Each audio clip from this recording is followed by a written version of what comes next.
Welcome to the Everything's Coming Up Marketing Podcast, where we talk about the good, the bad, and the ugly of marketing and mental health.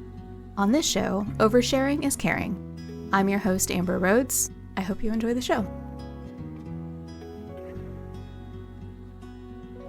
Hey y'all, welcome to Everything's Coming Up Marketing. Today I'm here with Jess Bahr, who deals with stress by playing Call of Duty, and my favorite part of it is there's proximity chat, so you can hear people around you. And often, typically they'll be like, he's over here, and I'll say like, hey, I'm not a dude. And they'll be like, it's a woman, get back in the kitchen. And then I murder them. And in COD, when you are in the act of killing another, character in the game, you can down them and they still have time to like recover. And so I'll typically down them and be like, hi, like I am the woman that you're degrading and I just murdered you because you're a piece of shit. And then I'll finish killing them. And I get just a lot of joy out of letting them know that you just spoke like so horribly to me. And I will get people say the most disgusting things and then being better than them at the game that they care so much about. I get a lot of intrinsic value from it. That sounds like a lot of fun. Now, are you a Lord of the Rings fan? I actually, I've watched it. I wouldn't say I'm like a huge, I enjoyed it. I appreciate it. I wouldn't put myself in the fandom. I don't think I'm quite there. Okay. There's a scene at the very end, like spoiler alert, if you haven't been around for the last 80 years, like I don't know what to do for you, where it's like, who's the man that's going to kill me? And then someone kills him and she's like, I am no man, and rips off her helmet essentially. Yeah. So that is you. You just like, I am no man. That's pretty badass. Yeah, that's me. Yeah. I didn't, I've played for a while. It was a social game for me. A lot of my friends play. And so it was just fun time with friends. And it wasn't until a couple months ago that this proximity chat opened. And at first I was like, this is just like, I'm literally just being chased around by like prepubescent boys telling me they're going to me is typically what it is. And it's like, this is like triggering in a lot. And then I was like, hold on, I can like take power in this moment. And, kind of, I don't know, I found an unexpected amount of joy from letting them know they're being killed by a girl.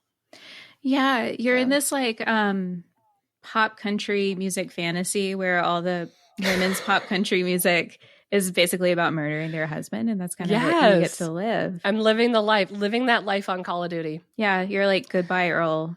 I don't know if you like the chicks, but you're like Goodbye Earl. I do get the my gamer tag is Bubby Fett, and I picked it because I'm really like I'm a huge Star Wars fan actually, and Bubby's a grandma, and I'm not great at the game. I enjoy playing, but I'm not great at it. I've been getting a lot better recently as I found this joy in being good to just rub it in people's face. But I was Bubby Fett. I was like a grandma bounty hunter who's, retired and just does this for fun on the weekends.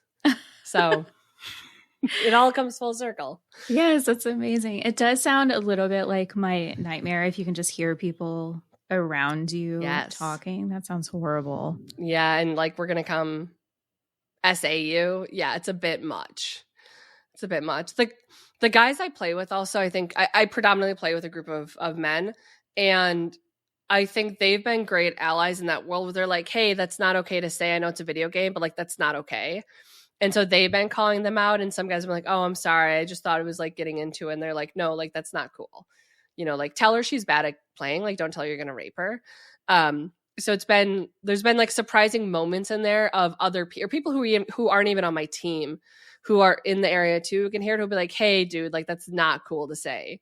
So there's been little moments of like faith in humanity restored with it too. Yes, definitely. Though I will say that is the bare minimum. Men who are listening, you're doing the bare minimum if you're only calling it out in Call of Duty. Yes. Yeah, this is a heavy start to our episode.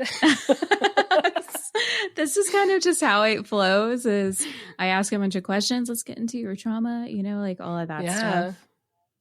What do you play anything else? Anything that's maybe more relaxing? And I play a few other strategy games with friends, but to be honest, I mean, I'll rip the Band-Aid off as we'll eventually talk about it. I am definitely a workaholic.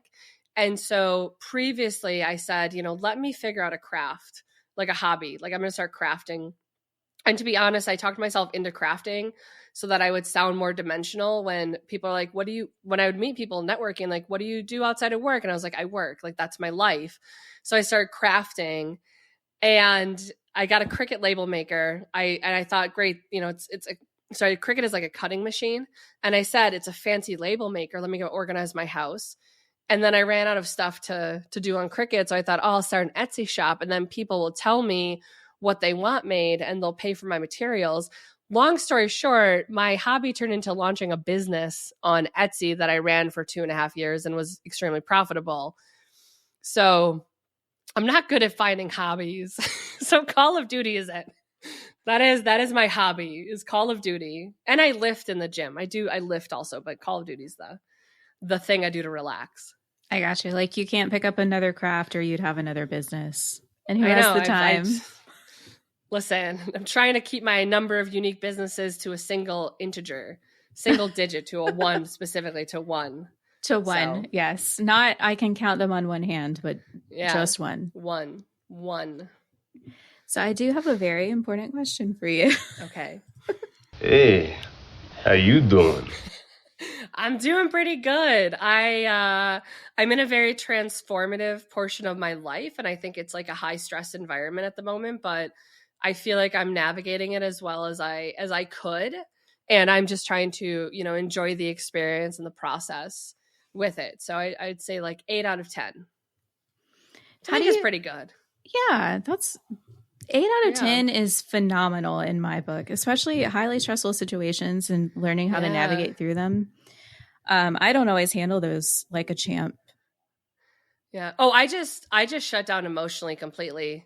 Like that's so long story, medium long. My grandparents raised me and they had a lot of health issues growing up. And so I really grew up as a caretaker in many regards. My grandmother went through palliative care, and recognizing that this was something that I was going to have to deal with for a long time when I was in high school, I started seeking out resources for caretakers. And I found some really good ones, I think, that helped me learn kind of coping mechanisms and a way to kind of put on the emotional armor to be able to like self-preserve during that. Came a little bit hard taking the armor off, but I find that I do really, really well in high stress environments and times of extreme stress because I'm able to just put it on and kind of prioritize and like work through things. And then for me, the tricky part is when it's over, can I take the armor off? Can I take it off and go back to, being like a fully functioning emotional human being? But I tend to do pretty good. And there's moments where it'll come out, or moments where I think that the situation will kind of seep in. I'll be like, oh boy, this is actually really stressful. But I think overall I've been navigating it pretty well because of my childhood trauma. Well, there's that. Can you tell me a little bit more? So you said your armor, but what does that mean for you to put on your armor? So typically, and I went through therapy when I was younger, and that's where I kind of learned the terms that I use and the concepts, but I can't explain how I can't like cognitive, I can't explain how it exactly works, but there's typically a point where I think my mind will be like, okay, you're stressed. So we're going to just kind of shut down these other things that, we don't really need right now. They're things that are consuming energy that my brain has decided aren't quite as high priority. So we're going to kind of shut that down, and you just don't have to deal with it. But I can recognize when it happens because my reaction to people and things will be different. So I was dating, like when it came on this last time, I was dating someone, and I found I was like, oh, I get a lot less joy out of seeing you, out of spending time with you, where prior to, just being in their presence was like something that would just give me so much dopamine, and I loved it. And then I was like, oh, my dopamine supply is currently from work, not from you. So I can feel when it comes in. I think in an ideal world, it's probably not good to have, it's probably not I would love to have lived a life where I didn't have to develop armor to protect myself to be able to survive the situations that I went through, but I did. And so I think it's there, so I might as well kind of use it when needed to get through these. But it's weird. It's hard to explain though, but I'll notice all of a sudden that I feel differently about like certain individuals in my life. And I can feel that I get like joy out of certain things differently than I did before. Okay. Yeah. So it's not something that you're consciously putting on or taking off. It's like it happens and then you recognize it after the moment, and then taking yourself out of the armor. That's like the ultimate challenge because you're not putting it on consciously. Yeah, exactly. And so that takes work. So my grandparents raised me, and my grandmother towards the end of life, she fell, she broke her hip, she was on dialysis, and she it was pretty rough for her. And so she made the conscious decision that she was done. And we had to go through that conversation because I was her power of attorney. I helped take care of her. My grandfather had dementia, so he couldn't go up to the hospital on his own to visit her. Also, he's not the type of person who would do that on his own anyways. And so I was like her person. And so going through that with her, I would sit in the parking lot and I'd be like, okay, I'm going to go see grandma. And we'd be chatting and it would get into deep topics like just, being candid. She had decided that she fell, she broke her hip. She had surgery and went well. She was doing physical therapy and it was hard. And dialysis was hard on her. And she had some other health issues. And so she just said, I'm done. So I was like, okay, what does that mean? She's like, I want you to kill me. And I was like, I can't do that. Euthanasia is not legal in Wisconsin. So you're going to send me to jail for life. I'm not going to help you end your life. And she was really upset. And so in instances like that, right, it comes on. And I was like, hey, like, let's talk through it. In my mind, I'm like, okay, take action. Talk to the doctor. Can we get more pain control? What can we do for this? How do we make it better for her? Because she's made the decision. She was refusing treatment. So how do we make it better? But then when I leave and I go home and I get in the shower, because that's where I ended up conditioning myself to that be like the safe spot for me to take it off, I'm a fucking wreck and I'm crying for hours on end. And so what I learned in a lot of the caretaker stuff I did when I was younger in these kind of groups is you create that space where like, that you're okay. And so when I would go to the hospital and see her and sit with her, like she wanted to record goodbye videos for her grandchildren that she wasn't going to see before she passed. That's really hard to go through as a young 20-something with the person who raised you. But I created that spot afterwards where I was able to take it off because my fear is if I don't take it off, will I ever take it off?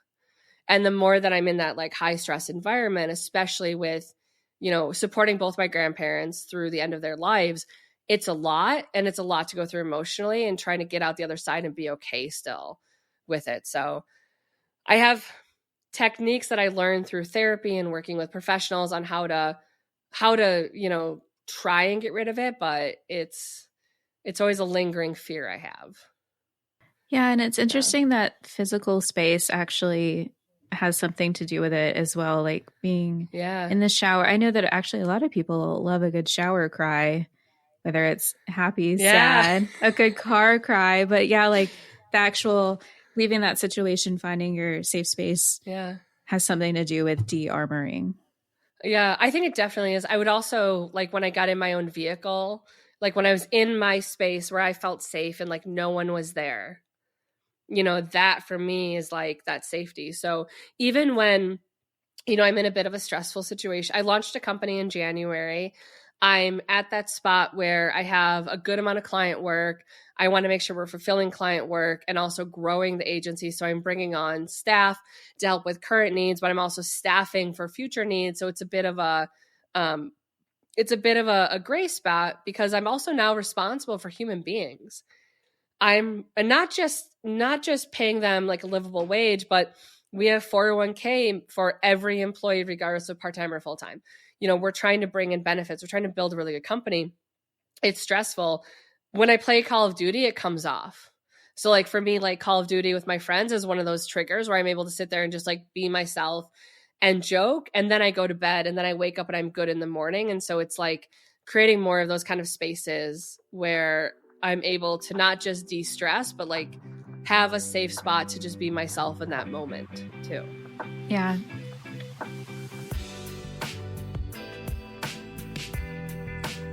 That makes a lot of sense. And we've already dipped many toes into the next topic of conversation, which is so you have your own business, you do marketing, and mental health is a big part of who you are and what you do and what you care about.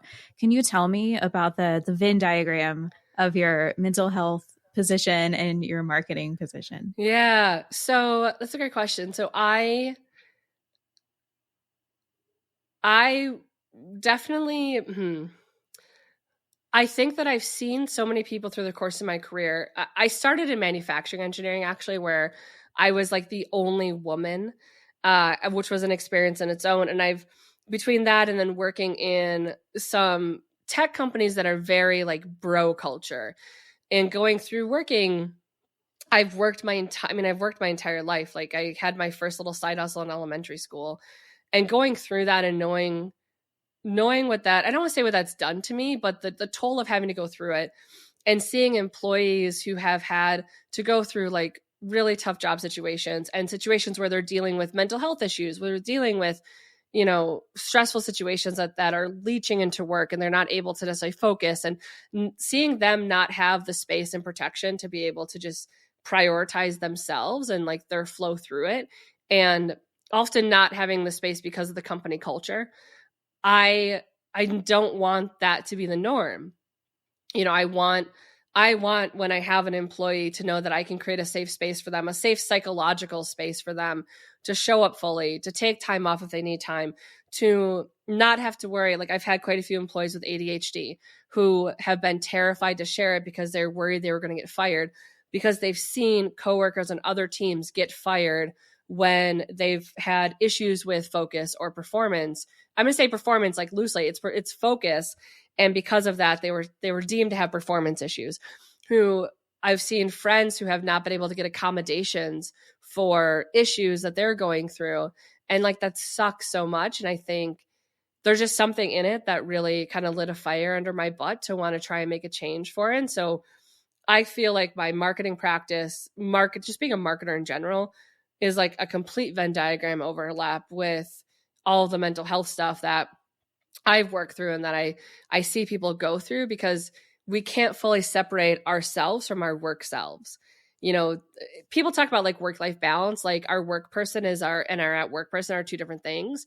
I don't think that's true. There may be jobs where you go in, you do something for 9 hours, you go home and you totally separate the two. It's never the reality that I've lived. And so I think it's 100% overlap is where my long answer is going to with that. I realize I deviated some to get there, but I love the deviation. Yeah, I mean, it totally checks out to me. I would love to hear more about your definition of bro. Was it bro tech culture? Is that what you called it? Yeah. I mean, I was working in a company, and one of the sales reps, so I had just built a team for the first time in my function. And I had an intern who I turned into like a full-time employee, and I was hiring another intern. And one of my coworkers was like, "Oh, can you hire some interns from Brazil, because like they're really hot there?" I was like, "What?" Like, and my first intern was also a dude, like not even a woman. So I was like, "Where are we? Like, you're assuming I'm going to go hire a hot girl as an intern because you want to look at them in the office?"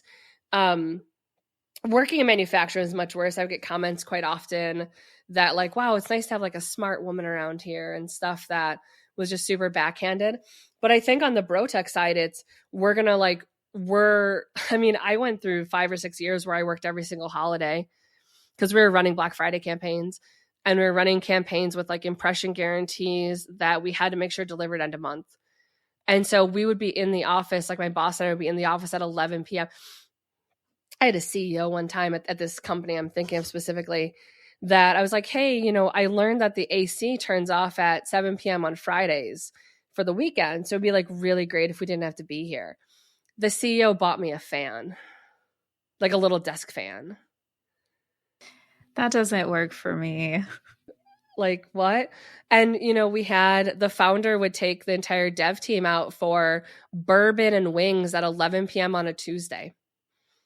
And it was, we have like one woman on all of engineering, and the CTO thought that she was on marketing. And it's very much like you come in, you work to the bone, you give everything for the company, and like, what's the return? It wasn't healthy and sustainable. And I think it comes down to also culture. I've been at companies where I've been in multiple companies where it was very common for people to be like recreationally, not just using substances at holiday parties, but putting like spiking people's drinks. We had one company where every holiday party someone got arrested. Like that was it always happened. And it was usually someone coked up with their shirt off trying to fight someone who was at that restaurant but wasn't part of the company party. It's just not, it's not an environment where you can say, I need a day off because I'm like going through a lot of stuff personally that I need just time to sit and deal with. You can't. I think I didn't actually take vacation time until I was in my 30s. I had one company that every time I would schedule a vacation time, my boss would schedule some big meeting over it. And then I had a week off because I was speaking at a conference, and they did a Series C announcement during that week. And I was told the Thursday before I left that I needed to handle it. And everything was released at like UK time. And when saying like, hey, like I have a week, I've literally had this week scheduled for a year because I'm speaking at a conference. And so I have the week off because I'm keynoting and doing 2 workshops. So like, I'm not going to be available. And it was, well, like you can do this, but it's a great opportunity for your career. And everything when trying to schedule PTO across multiple companies that I consider in like the bro tech world was, well, you can take PTO, but like, it's not gonna be good for your career. It's like, holy shit, I'm working 70, 80-hour weeks. And when I would stop, if I slowed down to like 40 or 51 week, I would get sick. It slowed down. I would kind of crash with it. And so I think that's why I think bro culture, it's like openly sexist comments. It's people internally using substances in a way where if you're not with them on it and like partying with them, then it's you're kind of shunned with it, or you're seen as weird, or like something's wrong with you.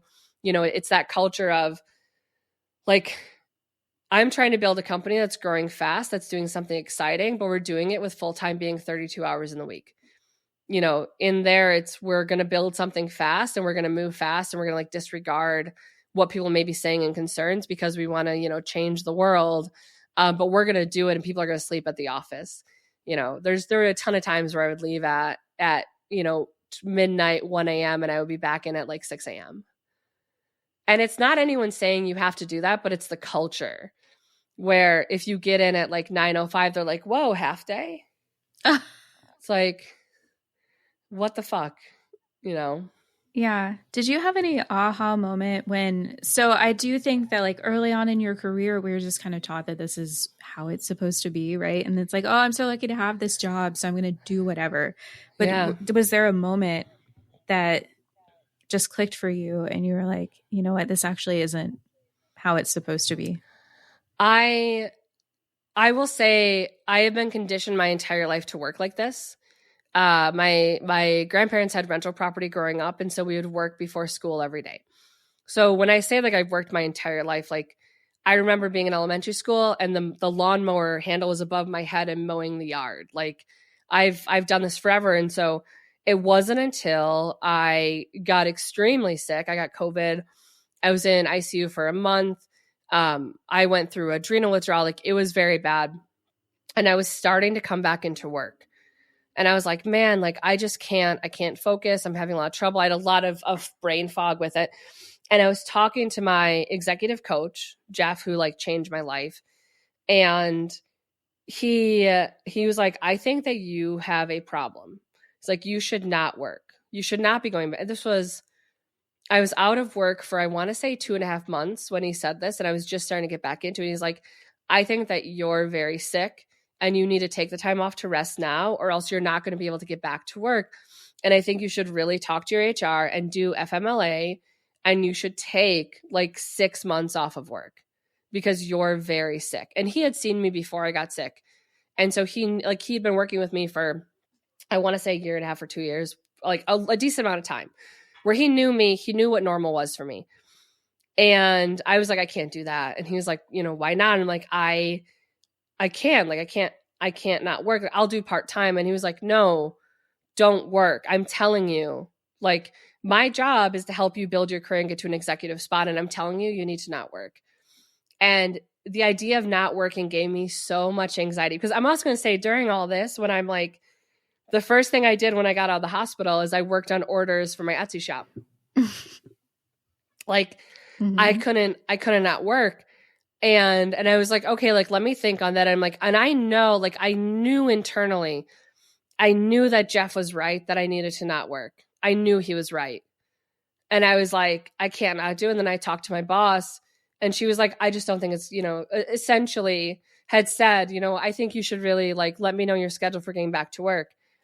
And then, yeah, so I got sick in the beginning of November. I started going back mid-December. I started going back mid-January. Jeff told me not to. I talked to HR, and they said not to. And I made the decision anyways to. Performance reviews got released, and I got the only bad performance review I've had in my entire life. That I wasn't attentive in meetings. I was missing deadlines.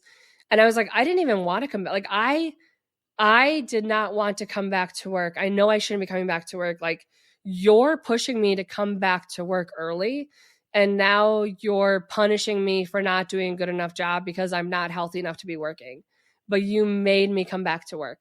And they would say that they didn't make me. They would say they didn't make me. But, like, it's the same as, like, someone who's it's not a threat of physical violence or being terminated, because they can't terminate me because I'm in the middle of a medical issue, and I was diagnosed with lung disease, which had come up in conversation also related to my employment as, like, I wouldn't say like a veiled threat of termination, but it had been, like, very clear that, like, my health and my health status was playing into their sentiment towards my employability, even though I had made a massive impact at this company in a very short period of time. As running demand generation, when I took over, I hit my target 5 out of 7 quarters when the company missed theirs half the time. Like, I made a huge impact. When I left, the majority of my team left with me, not with me, but left after me. But I got a horrible performance review. Everything referenced for my performance was, since I had gone back when I was still, like, part-time, I had been pulled into, like, presenting on leadership meetings when I said I wasn't ready. And I was like, wow, I'm being managed out. Like, I'm being managed out because I'm sick. And that for me was that moment where I was like, holy shit, like, Jeff was right. I made a dumb decision, and I have a problem. Like, I clearly have a problem that I'm here, like, super, super sick, and I'm still trying to work. And so I like shut my Etsy shop down, because, again, through all of this, like, I'm still running my shop. So I shut my Etsy shop down. I said, I'm like, let's make a plan for me to taper back into work. And then shortly after that, about a month later, we had a layoff coming up. And so my boss had said to me, like, hypothetically speaking, what do you want if you get laid off, what do you want as severance? And I was like, oh my God, like, I'm still not healthy enough to work. And now you're going to offer me either, like, take a layoff, which I'm not, I like, everything in me has built me to be a high performer. So the idea of getting laid off was devastating. And the alternative is I have to fire half my team, and I still have to hit all my quotas. Like, I still have to hit my targets. I don't have any help. And I was like, fuck. And I made, again, another bad decision. And then going through that, I was like, wow, like, I have just spent the last 8 months, like, coming to face with the fact that I have a big problem. I am a workaholic, and it's causing me to have extreme health. I wouldn't say it caused me to have health issues, but I think over time, like, your body makes you slow down when you don't slow yourself down. And I've gone through a situation where I almost died, and I was on BiPAP, sedated for a couple weeks when I was in ICU, and I was considered in the red and still at risk for, life-threatening health issues 6 months out, until I was in the yellow, and then took a year to get in the green again. Like, I went through major problems, and every step of the way I chose work over recovery. And like that, that was in my 30s. And it took a lot to like start really like unpacking it. And that was a huge watershed moment. And then it was reinforced. I moved neighborhoods last June, and the neighbors, I was talking to them one day, and they're like, oh, hey, we've got to keep it down. The kids are still sleeping. I was like, it's 10 a.m. on a Saturday. What do you mean they're sleeping? And they're just like seeing how all of my neighbors parent. I was like, wow, I had a really fucked up childhood. Because I've never slept past 6 a.m. my entire life until I got sick. I never slept. I couldn't. I would wake up at between 5:30 and 6 every day because I've done it forever. And I was like, wow, this is what it's like to like have a summer off and not have to work all the time. And it's really been very eye-opening seeing how they parent and that their kids are like, they're going to good schools, they get good grades, like they're doing well in their lives. And I was like, oh man, like I'm not making these decisions because of something that I've done as an adult that's like made me this way. It's because I've been conditioned this way. So it was a lot to like sit with. And then, you know, I went to a different company where I did good within the beginning. And then again, it like raised its head. And so it's been a journey where I'd say it's like a spectrum of how out of control it is at times.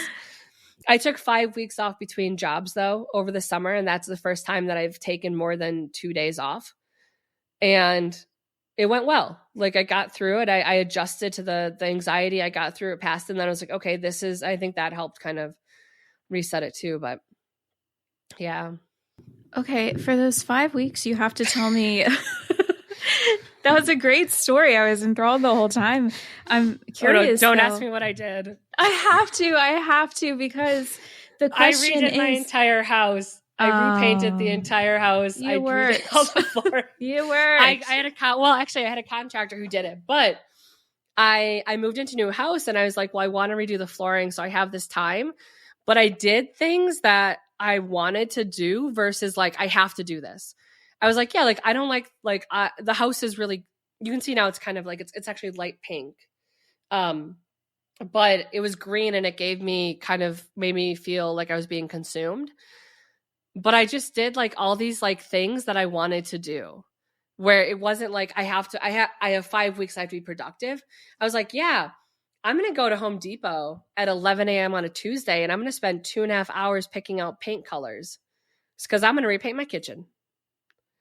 You know, I just did all this stuff that I would never have time to do. And I tell you, since that 5 weeks ended and I started working again, which was last summer, so like say like 9 months ago, I've done less in the last 9 months of the house than I did those 5 weeks. And I spent a lot of time laying out because I bought the house I purchased because it has a pool. And in my recovery from COVID, before COVID, I used to do powerlifting. It took me about a year, a little over a year of physical therapy, relearning how to walk, how to go upstairs to be able to go up a flight of stairs.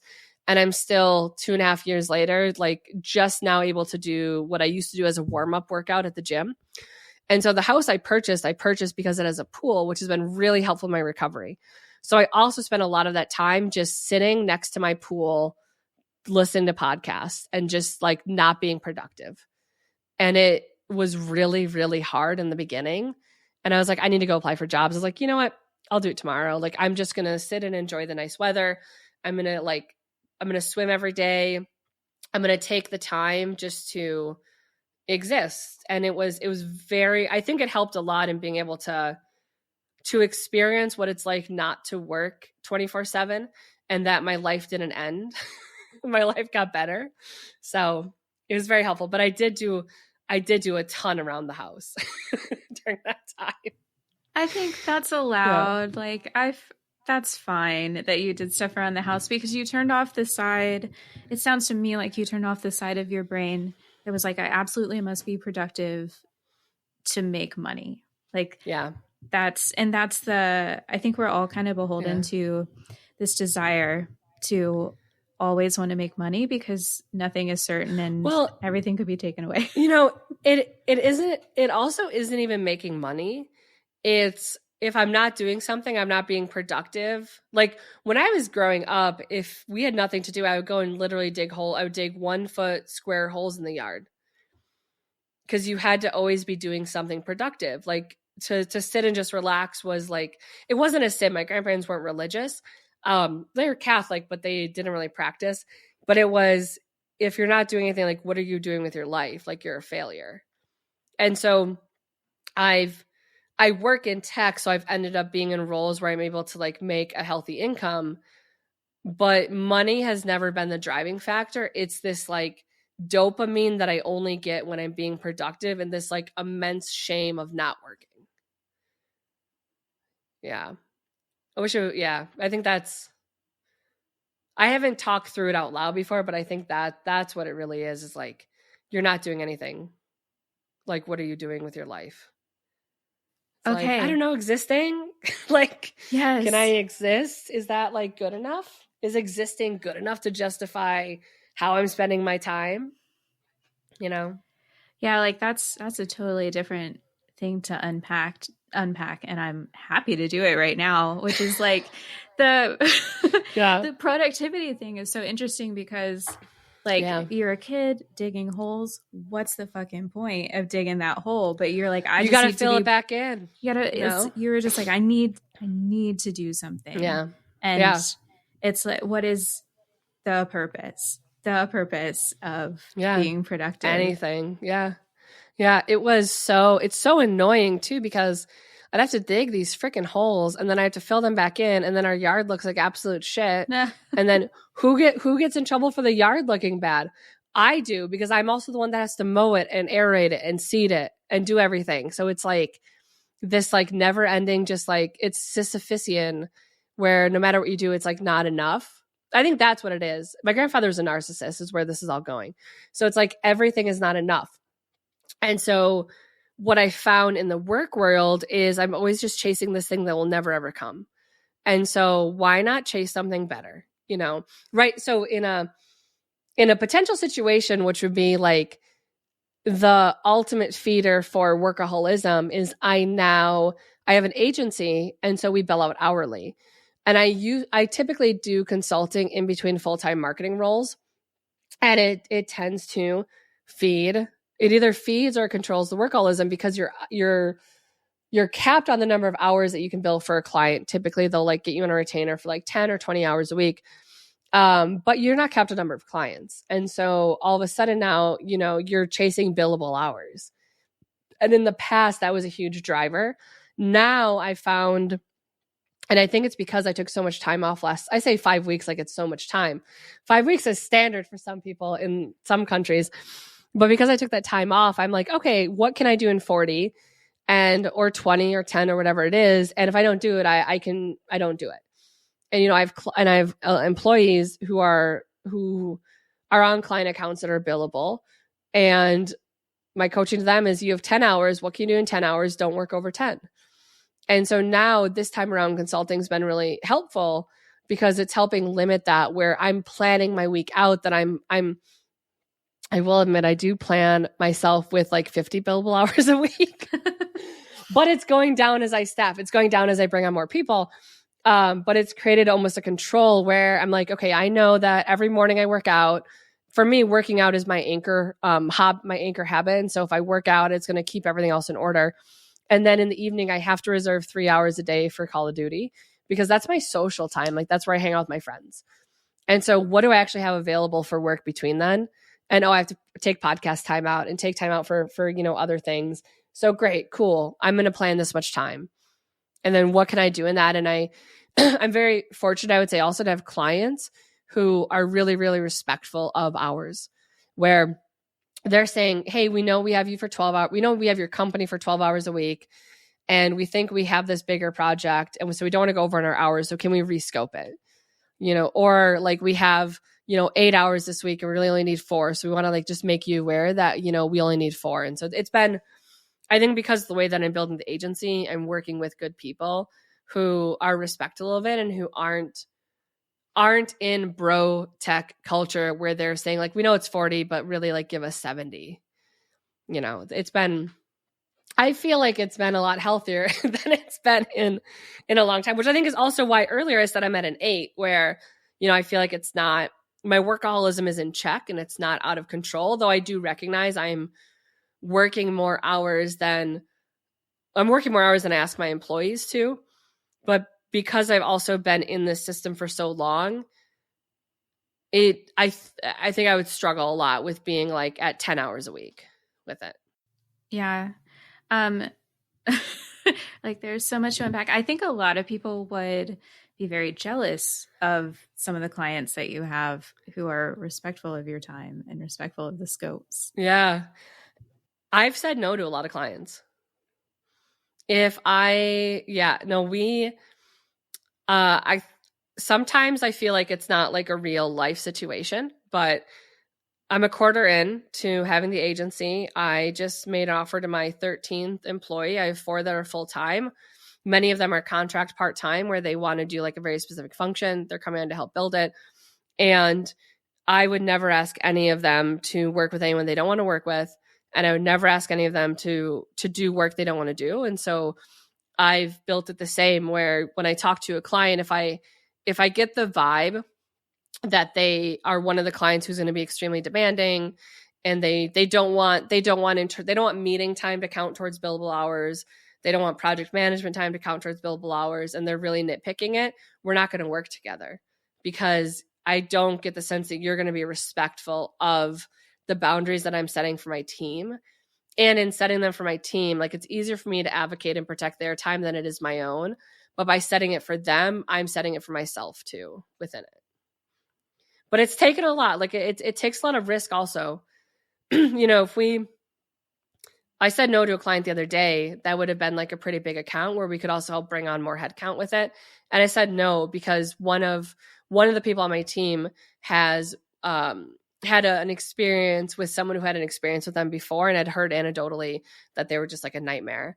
And so I was like, hey, you could be a big account, but we're not going to entertain it because I'm not going to put my team at risk of having to work with someone, who's an asshole. We're just not going to do it. But it's taken a lot to get to this point, and it takes a lot of risk to be really selective with who you work with. But I think the reward is there.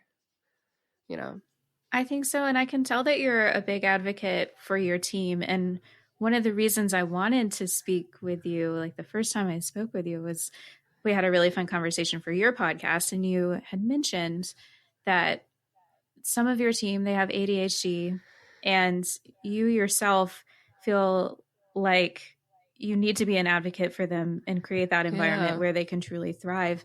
And how did you come to this decision, and how are you continuing to develop that environment? Yeah. I had one employee specifically who had worked for me for about probably like a year and a half in. And there was someone on another team who we were all very friendly with. And they were going through a struggle with their ADHD being a little out of control, I would say. Excuse me. And so they were struggling with focus. And the conversation internally that my employee was privy to was, hey, so-and-so isn't hitting their deliverables. We know they're not hitting it. And so what we need you to do is we need you to kind of take on that work until we figure this out. And so she had seen the process of that person getting put on a PIP and getting let go. And she had come to me because she had dropped the ball on some really, really big things that were super visible. And so I was like, hey, like, what's going on here? Like, this is not in character for your performance. We can all, let's just be honest. Like, you fucked up. Let's talk about it and how do we work through it and how do we stop it from happening again? Because I don't want you to ever have to go through that where you have to explain to someone that you missed this massive deadline. And they like broke down and they're like, I'm struggling right now. And I have never felt comfortable talking to anyone about it because I see all the time other people internally who are neurodivergent being let go for performance issues. And so my concern is, and excuse me, so I keep coughing. The person that we reported into had made comments indicating that they were questioning the validity of the person saying, I can't do this because my ADHD is unmanaged right now and I'm struggling with it. And so I need time off to go deal with it. They had made comments that they were essentially questioning if that was like an excuse or if it was a real thing. And so my employee was really nervous.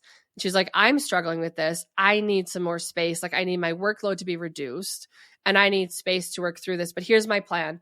I'm working with, this person. I'm changing, this thing. So I have a plan for it. But I need, these, I'm going to call it accommodations. I need accommodations until it gets up and running. And they were so nervous to tell anyone. And they had gone through I would say, 4 months of really struggling with it, where it was impacting their performance at work without feeling that they could say it. And I was devastated as their manager.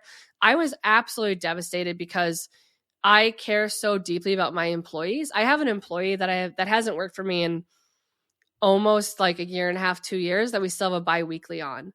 I have an employee at the agency who used to work for me. Like, a majority of my employees, I have a good relationship with still, and I follow them through their career, and I'm still supporting them. And so the fact that like I created an environment where my employee did not feel safe enough to tell me that they were struggling with something that impacted their life so heavily, for me was just devastating. And then I took a look around. I was like, yeah, I can understand why as a neurodivergent employee, you would feel unsafe here. I get it. And so I need to fix that, because you shouldn't have to advocate for yourself in that manner to fix the work environment. Like, I owe that to you. That's my responsibility. So I, encouraged them to talk to HR to make sure that they also had controls in place, because their biggest concern was being terminated because of it. I experienced that when I came out with having lung disease, and I had to have conversations about it. I was like, hey, I have a protected disability, and I want to make sure it's documented, because I think I'm going to be managed out. I'm not going to get fired because no one's that stupid. I'm going to get managed out because of it. And they're going to try and make me quit because I am now a liability on the team. When I was in the hospital, they found my replacement. So clearly this is going to be a thing. And so, and that this all happened though with the other employee before I got sick. But it was like, I felt like I just had my eyes open to this thing that's always been there that I just never saw. And when I started looking at it too, I can think of other times in my career in the past where employees have been labeled as, disorganized, doesn't do well with deadlines, all this other stuff. I'm like, oh yeah, that's kind of coded for they're having issues with it. And like, instead of us creating an environment where they're set up for success, which is what I think any employer owes their employees, we're instead punishing them because they're not fitting into the freaking bro tech culture mode of being able to work 70-hour weeks nonstop for a decade plus to drive results. We should fix that, because they're a great employee and they can have a great impact in the company. And we also owe it to them to not traumatize them further by making it a fear that they're going to get fired because of it. That person had seen 2 people on other teams within probably 3 weeks of each other be terminated for performance issues. And they both other employees were open with that person about what they were going through with their ADHD. So I think that for me was kind of a pivotal moment. And then in a future role, I managed an employee who was open to me about, in the beginning, they came in kind of strong and then just tapered off, and it got bad. And when I talked to them about it, like, I'm struggling right now. I changed medication. It's not working well. It's like fucking up my sleep. And like, here's where I'm at. And I was like, okay, great. Like, let's work on it. And internally, when I said, hey, we have to have a conversation. They need to make some adjustments. We're going to adjust their working schedule while their medication gets in line, blah, blah. And management was like, no, get rid of them. It's like, I'm not going to. You can't terminate an employee because they've ADHD. Like, you can't do that. You cannot terminate an employee because of that. It's a protected class. Anyways, like, you legally can't. But they were just like, no, like, manage them out. It's like, no, I'm not going to. Like, I'm not going to terminate an employee, especially when like they've done nothing wrong. They're trying. They're doing everything they can to be productive, and they're coming to us saying that they need help. And you're saying, like, tell them to go fuck themselves. Actually, by managing them out, you're telling me to go make them feel like shit about themselves until they quit. So no, like, I'm not going to do it. And that job, when I left that job, I gave notice, like 2 weeks notice. They told me to leave the next day. And then my old boss told everyone that I was fired I was fired because I was consulting a competitor. And so a bunch of people internally and all of leadership still thinks that I was fired when I quit because I would not wrongfully terminate an employee. And it's just like fucked up. That's one things that drove me to start my company. Is I'm so sick of seeing these companies that are heralded as like shining beacons of fast growth startups, when you look internally and they're horrible. They're just shitty to their employees. Like, I think if you have someone work for you, you owe them so much. Like, you have a responsibility to create the best work environment for them, to make sure that you're not like you're not little t or big T traumatizing them, and that you're leaving them in a better spot than you found them. And I've had a lot of employees that have come in from like really shitty past managers who've traumatized them. And it's so hard to see that repeatedly. And so that's where I'm driven by rage is where we're going.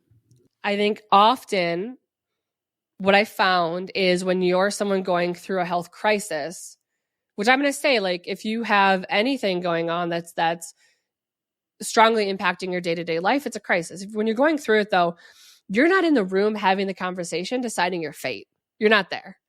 And so when I have employees that are going through it, I feel like I have to advocate for them because they're not going to be invited to the conversation. No one's going to invite them to the conversation where they're deciding, do we decide that their role has been made redundant to get rid of them because we can't fire them, or we're deciding to manage them out? They're not in that conversation. So we have to be there for them, and we have to advocate for them and create an environment that is safe for them to show up and be able to like be open about what's going on and not feel like they have to, hide who they are at work because they're afraid of repercussions of showing up as their like authentic selves.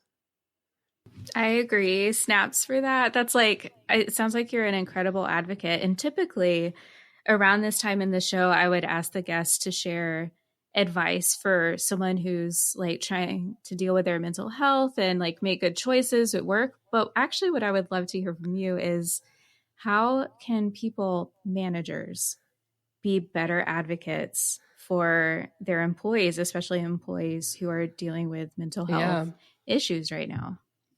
I think there's two parts. One is recognizing and trying to anticipate how everyone above you, your manager and your manager's manager and everyone else, how are they going to respond to it? How are they going to respond to that?